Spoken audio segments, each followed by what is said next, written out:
Bem, galera, essa é a primeira aula de desenho técnico, é a introdução à matéria. Então a gente vai ver a parte teórica relacionada a tudo antes de ir para o AutoCAD, né? Antes de começar a desenhar, propriamente dito, a gente vai ver alguns conceitos teóricos. Eu já peço perdão se tiver um pouco mais de barulho nessa gravação do que nas outras, porque tá muito quente e tá impossível eu deixar meu quarto fechado e o ventilador desligado, né? Que normalmente eu fecho a janela para não fazer barulho. Enfim, eu ia morrer cozinhado aqui dentro, então é melhor deixar assim mesmo. Eu prometo que quando o calor passar, volta ao normal. Mas enfim, começando então a nossa teoria, a gente vai ver a teoria das projeções. Então a primeira que a gente vai estudar é a projeção cônica ou central. Ela acontece quando o observador está próximo do objeto que ele está vendo e quando as linhas de visada convergem, ou seja, linhas de visada, né, são linhas imaginárias entre o olho do observador e o objeto. O que a gente tem aqui? Tem a gente, tem o observador aqui, representado por um ponto, e o objeto que a gente está observando está aqui, esse A, B, C, D. Essas linhas são as linhas de visada, então elas passam pelos vértices desse objeto, e aí a gente tem aqui atrás um plano, né, que está sendo projetado, então é o nosso plano de projeção, em que esse objeto é projetado, então, de acordo com o que a gente está vendo. Esse ponto de convergência aqui, que a gente vai chamar ele de outro nome depois, ele também é chamado de ponto de fuga, né, que é onde a gente está observando. E a cônica seria isso, então, é quando todas essas linhas elas convergem em um único ponto, que seria o observador. Já na projeção cilíndrica ou paralela, como o próprio nome diz, todas as linhas de visada elas são paralelas. Então, observem aqui, por serem paralelas também, elas vão ir até o infinito, né? Então, o observador está infinitamente distante do objeto, e as linhas de visada elas são infinitamente estendidas. A gente nunca vai ver aonde elas terminam e, enfim, o conceito é o mesmo. As linhas vêm, passam pelo objeto, né, pelo contorno dele e imprimem, digamos assim, a forma dele no plano de projeção.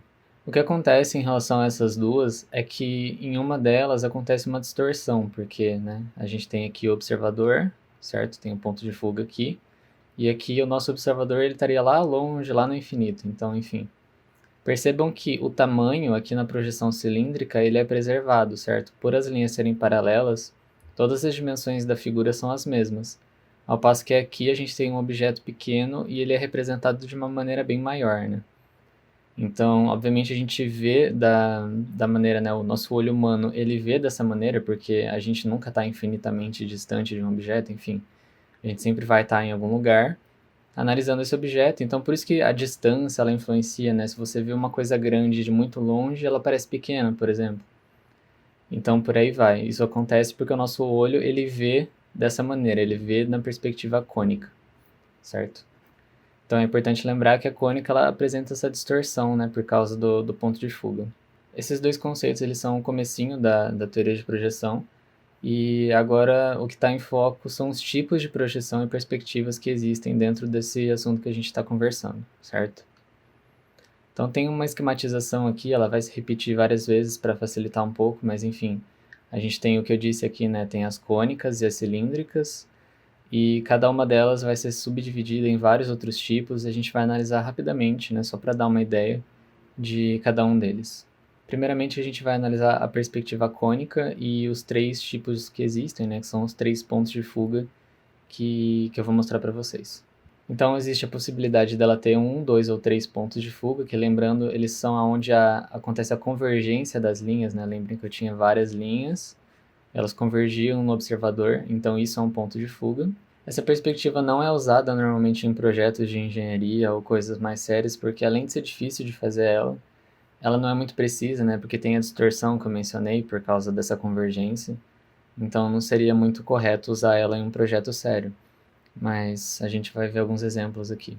Perspectiva com um ponto de fuga, pelas imagens que eu peguei, vocês podem perceber que ela tem muito a ver com a noção de profundidade, né? De comprimento. Então todas essas regiões aqui que estão convergindo, todas essas linhas são os nossos pontos de fuga. E percebam que ela dá uma dimensão de profundidade, né? De uma coisa que se estende até lá atrás. Então, seria você observando um corredor, observando uma rua. Todas elas trazem essa noção de profundidade. Né?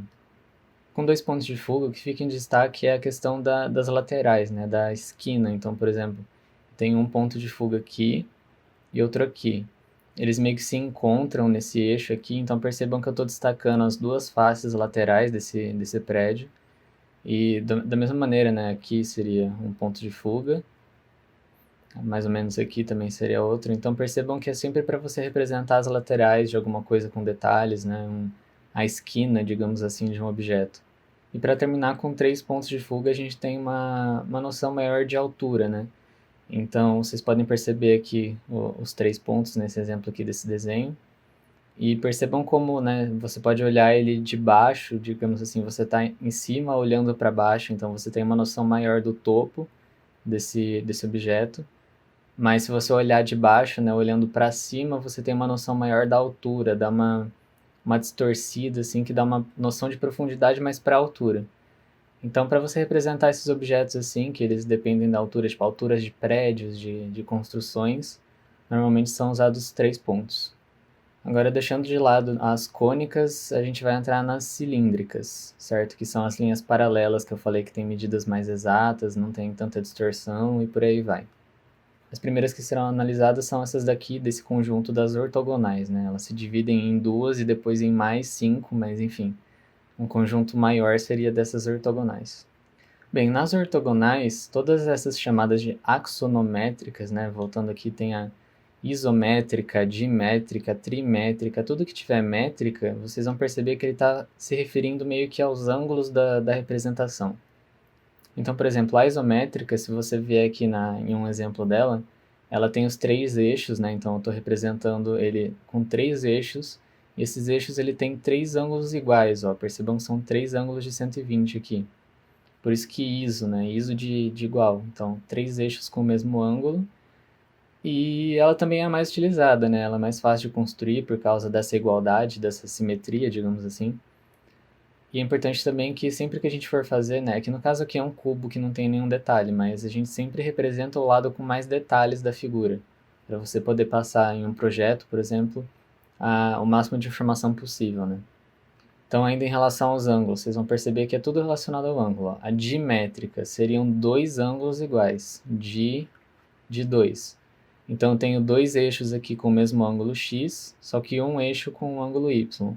Então, o desenho está meio inclinado, né? Percebam que com esse ângulo y sendo menor que o x, ele meio que dá um destaque maior nas laterais, né? A parte de cima ela fica um pouco mais esticada em relação ao cubo aqui de trás.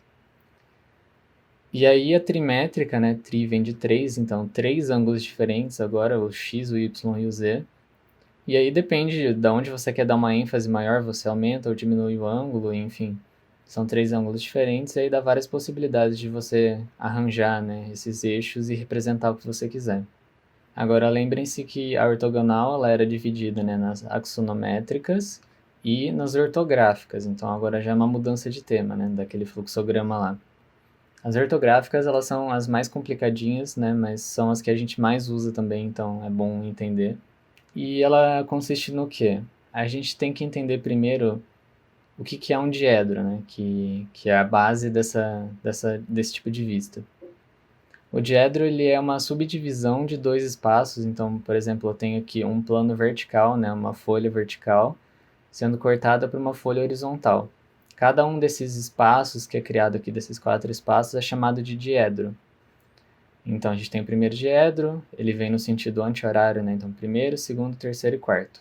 A representação das vistas de um objeto, né, das diferentes impressões que ele deixa nos planos, conforme você olha ele de lugares diferentes, ela vai ser feita dentro desses espaços. Então, percebam que eu tenho aqui, né, os 2 planos que eu mencionei e os 4 diedros. Aqui é o primeiro, segundo, terceiro e quarto. Os mais usados internacionalmente são o primeiro e o terceiro. Dependendo do país que você está, né, da União Europeia, enfim, ele varia um pouco de qual que é o padrão. O Brasil ele aceita os 2, mas o primeiro, né, o primeiro diedro é o mais recomendado. Então é bom que a gente entenda ele melhor. Então, se você vê esse daqui em um desenho, você sabe que ele foi feito utilizando o primeiro diedro e esse daqui o terceiro, certo? São os símbolos que ajudam você a identificar isso. Então, vou explicar primeiro o primeiro diedro, que é o mais importante para a gente aqui no Brasil. E vamos lá, a gente tem essa imagem então mostrando, né, o plano vertical e o plano horizontal que eu tinha falado. Então vamos esquecer isso daqui um pouco, né, que é o do terceiro, vamos fingir que isso daqui não está aqui. E eu tenho aqui um objeto, então um bloco, e ele está na região do primeiro diedro. A minha vista, né, o meu observador, ele sempre vai ver as coisas de cima, igual as setas apontam, de cima e nesse sentido aqui, certo? Sempre meio que tentando carimbar esse objeto no plano. Então, no primeiro diedro, a gente tem que a peça está entre o plano e o observador. Então, eu tenho o plano aqui, o observador aqui e a peça aqui no meio, certo? Ela está no meio dos dois. A nossa visão do observador vai atravessar o objeto e vai ser projetada no plano contrário do observador. Por que eu digo o contrário, né? Se a gente imaginar que isso daqui seja um cubo, mais ou menos, tentar fazer ele bem aqui assim, a gente está olhando para essa face aqui, certo? Essa face que eu pintei. Só que a representação disso vai ser feita na face de trás. Por isso que eu digo que é ao contrário do observador. Então, a minha visão vem, atravessa esse objeto, ela vai ver essas duas coisas aqui, e aí vai representar isso no plano atrás do objeto. Isso que está escrito do sentido da planificação seria que meio que você fazer esse movimento aqui, né, que está acontecendo. Você pegar esses dois planos, o vertical e o horizontal que eu mencionei. Então você pega o bloco, né, carimba as faces dele e aí você gira o plano para que ele fique como se fosse uma folha de papel. Então, novamente, ignorando o terceiro por enquanto, a gente teria essa representação dessa peça aqui, né? Essa parte que veio meio que de frente aqui, né? Então, meio que da direita para a esquerda seria essa daqui.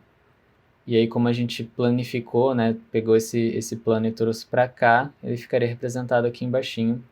Então, ficaria desse jeito. Lembra o que eu falei do cubo, né? Que eu desenhei o cubo ali e mostrei que é a face oposta, enfim. Então, isso daqui você não precisa decorar, porque é até um pouco difícil de decorar, mas...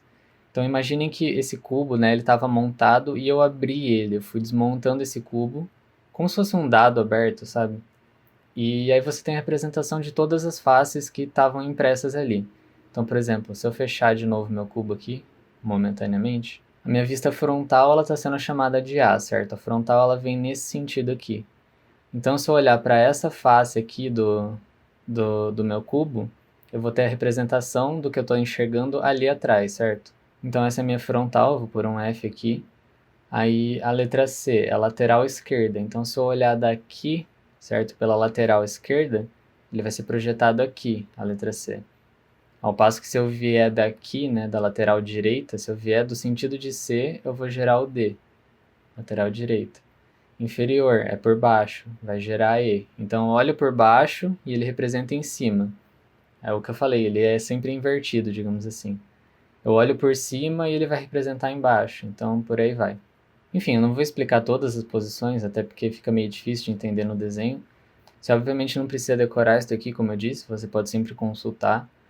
E, obviamente, se você for fazer um trabalho, você vai vir e ver exatamente de onde você está olhando a peça, enfim. Não é tão complicado quanto parece, assim. Falando na teoria, parece um pouco estranho, mas você vai pegando o jeito conforme você faz. Agora, em relação ao terceiro diedro. Lembrando que ele não é tão importante para a gente aqui no Brasil, porque ele é o menos usado, mas enfim. Qual que é a diferença dele? Lembram que aqui o nosso objeto estava entre o observador e o plano, né? No terceiro diedro, ele vai estar após, então a peça está após o plano de projeção. Eu tenho a minha visão vindo aqui, tenho o meu observador, eu tenho primeiro o plano e depois a peça. Então ela está após o plano. O que isso vai implicar? Que a nossa visão meio que ela vai atravessar o plano, vai bater, né, nessa face do objeto, aí ela vai voltar e carimbar o plano. É meio que mais ou menos isso que acontece, né? Foi a maneira mais fácil que eu achei para explicar. Então, lembrando, no primeiro diedro, a nossa visão atravessa o objeto e carimba. Aqui, ela atravessa o plano, bate, volta e aí carimba. E como tem o sentido da planificação, né? Tá a setinha indicando aqui, sempre olhem o GIF aqui para entender melhor. Percebam que o mesmo objeto, na mesma posição, no primeiro e no terceiro diedro, ele vai dar projeções diferentes, ó. Ele está meio que invertido, né? Um é meio que o oposto do outro. A peça pequenininha está aqui e aqui está aqui. Então ele meio que inverteu a ordem das coisas. Mas no fim das contas é praticamente a mesma coisa, certo? É só uma interpretação diferente. E aí a gente tem aqui o mesmo estilo, né, que eu tinha apresentado do primeiro, agora valendo para o terceiro. Então, como eu disse, eu não vou ficar falando de face em face, mas vocês podem tentar entender, pegar o cubo aqui e ver. Lembram que agora é diferente, então eu vou vir aqui, vou bater, ele vai gerar o C. Então, o meu C agora é a lateral esquerda, a minha frontal, né, ela vem, bate e volta. Antes ela ia, atravessava e gerava aqui a imagem. Agora ela está gerando aqui. Não sei se isso ficou exatamente claro, mas enfim. Em uma delas ela atravessa e imprime atrás, que é o primeiro, e que ela atravessa, volta e imprime da onde você veio, digamos assim. Para terminar essa parte das ortogonais, então tem duas regras que são, né, quando você for representar, né, fazer o desenho igual eu estava mostrando aqui, fazer face por face da peça e etc. Tem duas regras que você tem que seguir. Que a distância entre as vistas ela tem que ser sempre igual, não importa qual ela seja, assim, se você quiser, você pode colocar quanto você quiser, mas ela tem sempre que ser igual. Então, desse limite aqui da minha peça até aqui, eu tenho um determinado valor. Esse valor vai ser o mesmo daqui para cá, daqui para cá, daqui para cá e por aí vai. Enfim, esse valor tem sempre que se repetir, né? E as peças, né, esses desenhos, eles têm que estar alinhados também em todos os sentidos. Esse todos aqui é importante, porque vocês podem perceber aqui por esse exemplo que eu coloquei, né? Olha só, ele está alinhadinho aqui. Seria meio que um cubo isso, mas enfim. Ele está bem alinhado aqui, ele está bem alinhado aqui, beleza. Só que aqui ele também está alinhado. Ó. Se você fizer um ângulo aqui, né, de 90 graus, percebam como a linha ela segue. Se você colocar um compasso aqui, você vai conseguir traçar certinho, chegando de um no outro, né? Da mesma forma, você pode fazer igual esse GIF está mostrando, então você faz as vistas, traça uma linha aqui, né? Opa, peraí. Traça uma linha aqui de 45 graus, e aí eles têm que se alinhar assim, ó. Então, o alinhamento não é só com a peça de baixo ou com a peça do lado, é da de baixo e da do lado também, eles têm que estar bem certinhos. Para encerrar agora, a gente viu, né, a ortogonal, então estava tudo aqui, o primeiro e o terceiro diedro, as isométricas, dimétricas e trimétricas. E agora, ainda dentro das cilíndricas, que são as linhas paralelas, né, que elas não convergem. Aqui é a convergência e aqui não. Agora vamos analisar as oblíquas. A perspectiva oblíqua cavaleira representa as verdadeiras dimensões na parte da frente, né, na frontal, e apresenta deformação na profundidade. Então, vamos ver como é que isso funciona. A gente tem um objeto aqui, percebam que a parte frontal dele, ela está sendo representada sempre com a mesma dimensão, né? Então, aqui 5, 7,5. 5, 7,5. 5, 7,5. Isso não muda, porque a face frontal não tem deformação. O que acontece é que dependendo do ângulo que você fizer o seu desenho, então aqui eu tenho um ângulo de 30, 45 e 60, você vai ter uma distorção. Então percebam que é o mesmo objeto, mas ele está sendo distorcido por causa dessa mudança de ângulo, né? Dessa mudança de perspectiva. Então, para a gente desenhar ele, as mudanças vão ser nas dimensões também, você vai ter que mudar o valor. Então, como eu disse, a face frontal ela não vai mudar, mas a profundidade, que eu tenho nesse exemplo aqui, uma profundidade original de 15, você vai ter que adaptar ela. Então, se você está desenhando com 30 graus, né, dá para a gente traçar isso aqui também. Então, se a gente está desenhando com 30 graus, a profundidade vai ser multiplicada por 2/3. Então, de 15, ela vai para 10. No meu desenho, isso daqui vai ter 10, não 15. Da mesma forma que aqui, ao invés de 15, com 45 graus, eu vou ter que reduzir para metade. Então, agora isso daqui vai ter 7,5. E ainda mais aqui em 60 graus. 1/3 para quando for 60. Então, vai para 5 ao invés de 15. Então, são várias maneiras de você representar o mesmo objeto. Ele tem as mesmas dimensões reais, digamos assim, mas ele está sendo representado com mudanças nessa dimensão por causa dessa deformação que tem do ângulo. Bem, então esse foi o final da aula. A gente vai parar aqui. E espero que não tenha atrapalhado tanto o barulho do ventilador e da janela, igual eu falei. Eu vou tentar corrigir isso na edição. Mas se você gostou, por favor, me acompanhe, né? Dê um feedback, fala o que você achou, se você não gostou também. E, enfim, na próxima aula a gente já vem com um pouquinho da introdução ao AutoCAD, mostrando algumas funções. E até lá então. Obrigado aí pelo apoio.